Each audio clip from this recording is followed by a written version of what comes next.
अस्सलामुअलैकुम guys, welcome back to my YouTube channel quick learning with Noor. आज हम Fyodor Dostoevsky की नॉवल क्राइम एंड पनिशमेंट में psycho analysis और मोस्ट इंपॉर्टेंट कोट्स को डिस्कस करेंगे। आज का लेक्चर बहुत ज्यादा इन्फॉर्मेटिव होने वाला है, तो लेक्चर को कंप्लीट वॉच करना। फर्स्ट ऑफ ऑल हम साइको एनालिसिस और इसकी डेफिनेशन को डिस्कस करेंगे। जैसा कि हम ऑलरेडी डिस्कस कर चुके हैं कि वर्ड साइको एनालिसिस साइको और एनालिसिस का कॉम्बिनेशन है। Psycho means related to mind, while analysis is the deep study of something, यानी कि माइंड को कॉन्शियस या अनकॉन्शियस कंडीशन में डीपली स्टडी करने को साइको एनालिसिस कहते हैं। Psycho analysis is defined as a psychological theory that deals with the unconscious elements in the mind and brings conflicts to the conscious mind. Psycho analysis एक ऐसी psychological theory है जिसमें mind के unconscious elements के साथ deal किया जाता है और उन कॉन्फ्लिक्ट्स को भी डिस्कस किया जाता है जो कि अनकॉन्शियस एलिमेंट्स की वजह से कॉन्शियस माइंड को इफेक्ट होता है। सिगमंड फ्रॉइड को साइको एनालिसिस के फादर कंसीडर किया जाता है। उन्होंने साइको एनालिसिस की थियरी को इन्वेंट किया था और सबसे पहले इस थियरी को प्रैक्टिकली परफॉर्म भी करके दिखाया था। अब हम इस नॉवल क्राइम एंड पनिशमेंट में रस्कोल्निकोव के कैरेक्टर के थ्रू साइको एनालिसिस को डिस्कस करेंगे। क्राइम एंड पनिशमेंट नॉवल को सीरीज की फॉर्म में 1866 में पब्लिश करवाया गया था, जिसमें ह्यूमन पर्सनैलिटी के डिफरेंट बिहेवियर के ट्विस्ट और ह्यूमन साइकी के शिफ्ट को डीपली एग्जामिन या स्टडी किया जाता है। In simple words, crime and Punishment में ये स्टडी किया जाता है कि कैसे टाइम के साथ ह्यूमन का बिहेवियर चेंज हो जाता है, और इस नॉवल में ये भी दिखाया जाता है कि कैसे टाइम के चेंज होने के साथ साथ ह्यूमन की मेंटेलिटी या पॉइंट ऑफ व्यू भी चेंज हो जाता है। अब हम साइको एनालिसिस की थियरी को रस्कोल्निकोव के कैरेक्टर पर अप्लाई करेंगे। रस्कोल्निकोव, जो कि एक फॉर्मर स्टूडेंट और इंटेलिजेंट पर्सन था, जिसने अपने माइंड में ही ह्यूमन बींग्स को 2 मेजर कैटेगरीज में डिवाइड कर लिया था। The first one is ordinary while the second one is extra ordinary. अगर आपने अभी तक मेरे चैनल को सब्सक्राइब नहीं किया तो चैनल को सब्सक्राइब करके बेल आइकन को प्रेस कर दें। रस्कोल्निकोव अपने आप को बेस्ट कैटेगरी यानी कि एक्स्ट्रा ऑर्डिनरी में कंसीडर करता है। He follows the Ubermensch theory and believes that the extraordinary people have the right to infringe law, order and human principles to communicate their theories and ideas of humanity।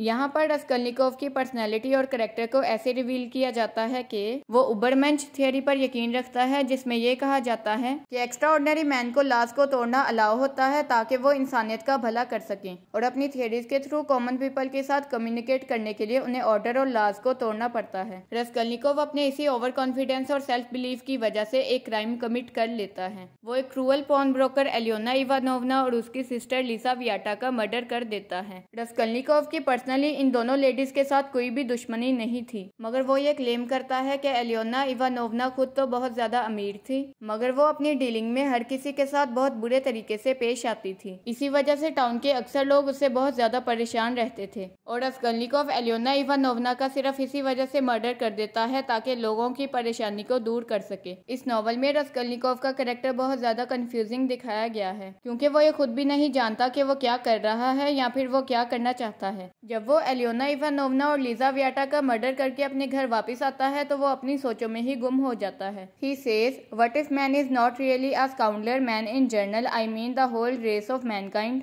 यानी कि कोई आदमी अगर सच में बदमाश ना हो, या फिर हम किसी आम आदमी की बात करें, या फिर हम दुनिया में मौजूद सारे आदमियों की बात करें, then all the rest is prejudice, तो फिर बाकी सब के बारे में हम एक तासुब या गलत नजरिया अपने दिमाग में बना लेंगे। Simply artificial terrors and there are no barriers and it's all as it should be. और ये डर मसनूई या नकली है जिसमें कोई भी रुकावट नहीं आ सकती, और ये सब वैसा ही है जैसा इसे होना चाहिए था। अब इन थॉट्स के थ्रू कोई भी क्लियर मैसेज कन्वे नहीं हो पा रहा, क्योंकि रस्कोल्निकोव खुद भी इस बात पर कंफ्यूज हैं कि वो क्या सोच रहे हैं या उन्हें क्या सोचना चाहिए। बस उनके दिमाग में जो कुछ भी आता है वो उसे अकेला बैठकर बड़बड़ाते रहते हैं, यानी कि वो अपनी सोचों में ही गुम होकर खुद से ही बातें करते रहते हैं। रस्कोल्निकोव की तन्हाई और गुर्बत की वजह से वो अपने माइंड में बहुत सारी न्यूरोटिक टेंडेंसीज को डेवलप कर लेते हैं, जो कि उनकी साइकोलॉजिकल डिस्टर्बेंस और सफरिंग की सबसे बड़ी वजह होती है। अब हम सिगमंड फ्रॉइड के इस थियरी से रिलेटेड व्यूज को डिस्कस करेंगे और इस पॉइंट ऑफ व्यू को रस्कोल्निकोव के कैरेक्टर के साथ कंपेयर भी करेंगे। सिगमंड फ्रॉइड रीडर्स को यह अलाउ करता है कि वो अपनी मर्जी से रस्कोल्निकोव की मेंटल इमेज की इनर और आउटर कॉन्टेक्स्ट बना सकते हैं। सिगमंड फ्रॉइड ये दावा करता है कि हर इंसान के पास पहले से ही एक प्लेयर प्रिंसिपल होता है, जो कि उन्हें दुख के मौके पर सब्र जबकि खुशी के मौके पर एहसास देता है, और यही प्लेयर प्रिंसिपल हर इंसान के पास पैदा होते ही आ जाता है, जो उसे लाइफ की डिफरेंट सिचुएशंस का मुकाबला करने की हिम्मत देता है, और इसी तरीके से वो अपनी लाइफ में बैलेंस को क्रिएट करता है, जिससे वो आराम और सुकून की जिंदगी जीने के काबिल बन जाता है। मगर रस्कोल्निकोव रस्कलनिकोव का केस इन सबसे बिल्कुल डिफरेंट है, क्योंकि वो अपनी लाइफ में कभी भी उस मॉडरेट सेटिस्फेक्शन को हासिल नहीं कर पाता। वो अपनी गुर्बत को दूर करके एक अमीर आदमी बनना चाहता था और इसी वजह से उसने रजुमिखन को भी ये कहा हुआ था कि वो उसके लिए कोई अच्छी सी जॉब तलाश करे। मगर बाद में उसके दिमाग में ये ख्याल आता है कि उसे ऐसा नहीं करना चाहिए। वो अपने रूम में अकेला बैठकर फिर से सोचना शुरू कर देता है। He thinks, but what help can he be to me now? वो ये सोचता है कि रजुमिखन भी मेरी क्या ही मदद कर पाएगा। Suppose he gets me lessons. Suppose he shares his last farthing with me.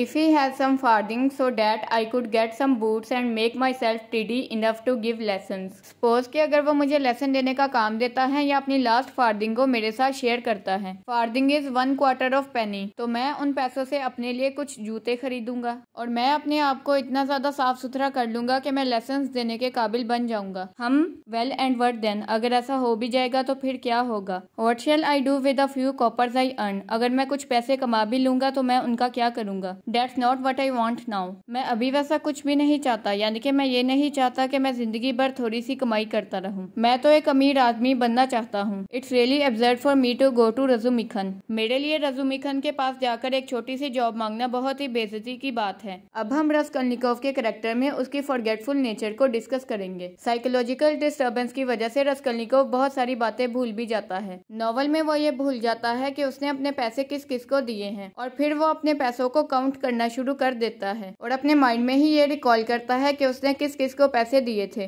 He thinks 20 to the policeman, 3 to Nastasia for the letter, so I must have given 47 or 50 to the Marmilla Doves yesterday. मैं जब police station गया था तो मैंने policeman को 20 रबल्स दिए थे और जब नस्तासिया ने मुझे मेरी मदर का लेटर दिया था तो मैंने उसे 3 रबल्स दिए थे। तो फिर मैंने मार्मिला डव को कल जरूर 47 या 50 रबल्स दिए होंगे। बाद में वो ये भी भूल जाता है कि उसने किस ऑब्जेक्ट को यूज करते हुए अपनी पॉकेट से पैसे निकाले थे। रस्कलनिकोव की मेंटल वीकनेस की वजह फियरफुल ड्रीम्स भी थे। वो जब पॉन ब्रोकर एलियोना इवानोवना और उसकी सिस्टर लीजा वियाटा का मर्डर करता है तो वो कई बार उनके मर्डर को अपने ड्रीम्स में भी देखता है और अक्सर जब उसकी आंख खुलती है तो वो बहुत ज्यादा डर जाता है और एक बार तो वो ऐसा ख्वाब देखता है जिसको बार बार वो याद करता है और उसे डर लगना शुरू हो जाता है। वो ये देखता है कि वो अपने बचपन में वापस जा चुका है और अपने बाप की उंगली पकड़कर चल रहा है। He was only 7 years old at that time और वो अपने फादर के साथ एक ग्रे और हैवी डे में बाहर जा रहा था। वो जब अपने इर्द गिर्द देखता है तो लोगों का हजूम लगा होता है जो कि हर वक्त चीखते चिल्लाते हंसते एक दूसरे को गालियां देते और एक दूसरे के साथ लड़ते झगड़ते रहते थे। और यहाँ पर यह सीन नॉवल की सेटिंग सेंट पीटर्सबर्ग को डिपिक्ट करता है। वो अपनी दादी माँ की कब्र के सामने अपने छोटे भाई की कब्र को देखता है जो कि मरते वक्त सिर्फ 6 माह का था। वो अपने बाप का हाथ पकड़कर कब्रिस्तान के रास्ते पर चल रहा था। वो ये देखता है कि मिल्कोका नाम की एक लेडी होती है और उसके साथ कुछ दूसरे लोग भी होते हैं जो कि एक घोड़े को इतने बुरे तरीके से मार रहे होते हैं कि ऐसा लगता है कि वो मर जाएगा। और जब मैं उस घोड़े को बचाने की कोशिश करता हूँ तो मेरा बाप मुझे वहाँ से दूर ले जाता है और ऐसे ही अजीबोगरीब सीन्स देखकर मेरी आंख खुल जाती है। यहाँ पर यह दिखाया जाता है कि रस्कलनिकोव इंटेलिजेंट होने के साथ साथ अपनी पर्सनैलिटी में एक डर भी रखता है जो कि मेंटली और साइकोलॉजिकली उसे बहुत ज्यादा वीक बना देती है। आज हमने फ्योडोर दोस्तोयेव्स्की के नॉवल क्राइम एंड पनिशमेंट को कम्प्लीटली कवर कर लिया है। हम नॉवल क्राइम एंड पनिशमेंट में फ्योडोर दोस्तोयेव्स्की की बायोग्राफी, नॉवल के की फैक्ट्स, मेजर और minor characters, detailed summary, psycho analysis, themes, symbols और इम्पोर्टेंट कोट्स को कवर कर चुके हैं। So that's all for today's lecture.